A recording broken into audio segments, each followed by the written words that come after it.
Jason Clare, thanks very much for joining us. Thanks, Helen. Now, you had the condolence motions in the Parliament today for Malcolm Fraser, not from your side of politics. What are your thoughts about a man who was before your time in politics, but he was the Prime Minister of Australia in a very tumultuous time? That's very true, and I was asking my mum and dad about it on the weekend. They never really forgave Malcolm Fraser for the constitutional crisis and the dismissal of Gough Whitlam.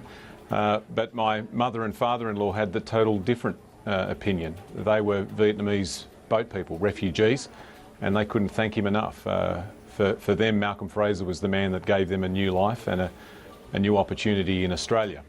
I think, depending upon what part of his life you look at, you see a different person, a complex man, but a very important person in the history of Australia, and there were some beautiful, touching eulogies today. One of the other things to remember about Malcolm Fraser too is that great friendship that he established with Gough Whitlam in the years after they were both Prime Minister. It reminds me a little bit about the friendship struck between John Adams and Thomas Jefferson. They were ferocious political adversaries around 1800. After they'd been both President of the United States, they struck up a friendship afterwards, and they both died 50 years to the day after the Declaration of Independence on the 4th of July 1826. And it's quite touching that both of these great men, these giants, these titans of Australian politics have been lost to us in a very short period of time. Yeah, Jason Clare, given that you mentioned the boat people and your parents-in-law were very thankful to him for that, do you feel embarrassed at all that Labor has gone so far to the right on the boat people issue? Well, one of the things that's often forgotten about the Vietnamese refugees is that after the fall of Saigon, 40 years ago this year, 40 years ago Yes, I want month, you to stick to what I asked you about Labor's position on accepting asylum seekers. Yeah. Labor's position on asylum seekers was we need to do whatever we can to stop people dying at sea. And with the Vietnamese refugees, people fled Vietnam and went to places like Malaysia and Thailand and the Philippines, where the UN set up refugee camps, and Australia took more than 50,000 people from those camps, usually by plane. And the objective under Labor, and I'm sure you would say the same under this government, is to stop people dying at sea. What Fraser did and what the UN did in the 1970s helped to stop people dying, and actually won a Nobel Peace Prize for the work that was done in helping the Vietnamese refugees who fled Vietnam after the fall of Saigon. Let's talk the government's metadata retention laws. Are you happy with the amendments supposedly protecting journalists? Well, we've made 74 amendments all up. Most of those amendments arise out of the report from the Parliamentary Joint Standing Committee on Intelligence and Security that I was on. But we've made additional amendments, better late than never, to protect journalists. The government's view all along was that journalists didn't need special protection. My view and Labor's view was that that was the wrong approach, and that there should be special protection for journalists in the form of a warrant. And I've always taken the view that it shouldn't be a tick and flick warrant either. There needs to be a standard or a threshold that a judge must be satisfied of before they issue a warrant. And there should be more than just the judge and the lawyer for the police in the court. There should be another person who can represent the public interest. And so we pushed this case with the government, publicly and privately. Finally, the Prime Minister's caved in, and I think we've got a good result. So the new safeguards for journalists do have a notable exception. When ASIO seeks access to journalists' metadata that might identify a source, it doesn't need to seek the approval of a judge or an administrative appeals tribunal member. It only needs the approval of a government minister, namely the Attorney General. So in this case, it will be up to a member of the government to weigh the public interests at stake. As Professor George Williams points out, surely this is not appropriate. Well, whenever ASIO seek a warrant, they go to the Attorney General. So this is just an extension of that existing scheme, and the Attorney General is responsible to the Parliament and the public at large for the decision they make. But this goes against the grain of what your amendment was trying to achieve, which was a special protection for journalists to need to go to a judge. I think there does need to be a special protection for journalists, and there needs to be a warrant-based process rather than what happens right now. If someone wanted your metadata today, Helen, a law enforcement agency wanted your metadata, then they could just simply pick up the phone, fill out a form, pick up the phone and get that from Telstra or Optus or anywhere else. We said that that is not the way it should be, and that there should be a warrant-based process. For all law enforcement agencies to seek that warrant, you go to court. The only exception to that is ASIO, where they seek a warrant from the Attorney General. But they won't be excluded from the process of having an individual. Sorry, Jason Clare, if Labor says it is interested in protecting journalists' work and their sources, why have you allowed this to sort of stay the status quo? Well, I don't think it is the status quo. The status quo, you know, what happens at the moment is that if law enforcement or ASIO want your metadata, they just go and get it. Under the amendments that are now before the Senate, you won't be able to get a journalist metadata unless you've got a warrant for it. And before that warrant can be issued, in the case of ASIO by the Attorney General, or in the case of everyone else No, well, let's court, just stick to the ASIO one. The judge will, sure, yep, the threshold that the Attorney General will have to be satisfied of is that the public interest in accessing that metadata outweighs the public interest in that data remaining confidential. But I suppose and in the addition point to that, is... in addition to that, Go on. the other point is the role of the public interest advocate, this independent person based on the public interest monitor that's been established in Queensland and Victoria. And just like in court, they'll have the right to make submissions to a judge. In this case, in the case of ASIO, they will have the right to make submissions to the Attorney General.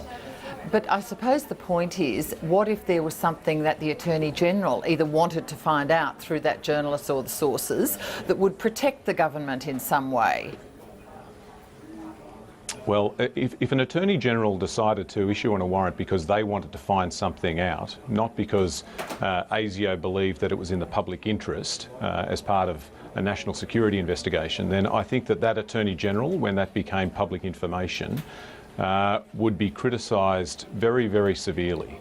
The ultimate check here is that the Attorney General... who in the community is going to know that this has happened?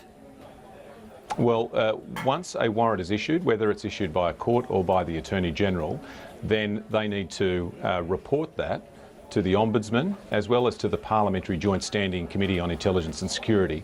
And all of these things will ultimately be published in the annual report. So this information does become public. Would you agree there are some serious problems? Professor George Williams is one who's pointed them out. There's a new offence in section 35P, I think it is, of the ASIO Act. It imposes up to 10 years in jail for any person, including a journalist or their source, who reveals information related to a special intelligence operation conducted by ASIO.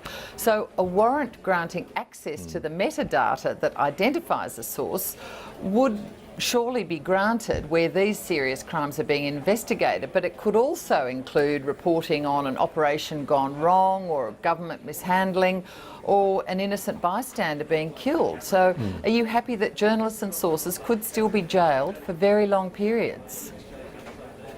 Well, the point George has raised about Section 35 is a point well made. We're concerned about that as well, and we made that point at the time when the first tranche of legislation, new national security legislation, was introduced to the Parliament.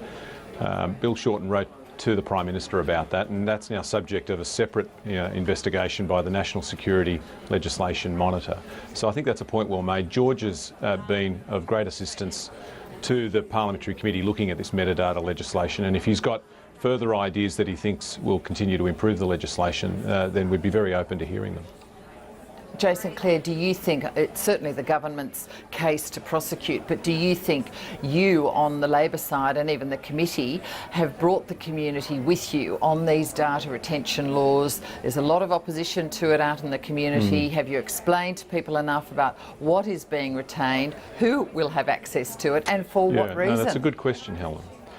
Not everybody. This is complex and controversial. Not everybody knows that police have been accessing our metadata for decades. Not everybody knows that last year police and law enforcement agencies accessed our metadata on more than 500,000 occasions. Not everybody knows that at the moment there are very few rules and no oversight of the use or potential misuse of this data. Not everybody knows that in the case of the telecommunications companies, some hold metadata for a couple of weeks or a couple of months, others hold some data for up to 7 years. And not everybody knows that we've got about 80 different organisations, including local governments and the RSPCA, that access this data at the moment.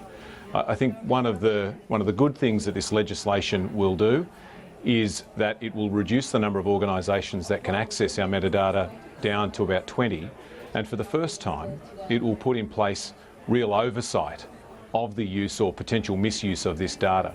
Until now there hasn't been any.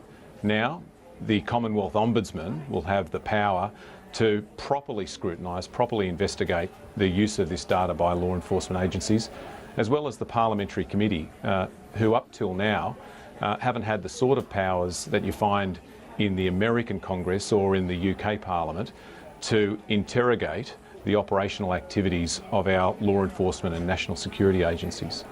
Jason, Claire, just on another aspect of this, do you think we are potentially putting too much funding and emphasis into, I suppose, the end of the line in anti-terrorism, meaning once young people have already left Australia to become foreign fighters, and not enough into community engagement, into why these suburban kids, perhaps in marginalised areas or communities, are going to the Middle East, and to engage with them before they become radicalised? Yeah, I think the short answer to that is yes. Before I go into that in a bit of detail... Not too much detail, we're going to run out of time, I'm sorry. No, but it is important that people know, because I don't think the government's made this clear, is that the data retention legislation isn't really about terrorism. Less than 2% of the requests by law enforcement and national security agencies for metadata is about terrorism or pedophilia. Most of it is your run-of-the-mill law enforcement inquiries, criminal investigations, big and small. But to your point about the work that you do on the ground, I think this is very important. I think it's very undervalued. I think we need to invest more in programs in our schools. I think we need to invest more in outreach programs where people are contacting people on the street. I see it in my own electorate in the southwest suburbs of Western Sydney, where there are people that are filling people's minds with sort of vile, putrid, stupid ideas, encouraging them to go overseas. They don't even need to do that face-to-face. You can get it on the internet. And it's up to us to work as closely as we can with community leaders, with teachers, with health professionals, to try to make sure that we can counter that and put in place the sorts of education programs and outreach programs that can make sure that people don't do stupid things overseas or here at home. All right, Jason, Claire, we thank you for your time this evening. Thanks. Thanks, Helen.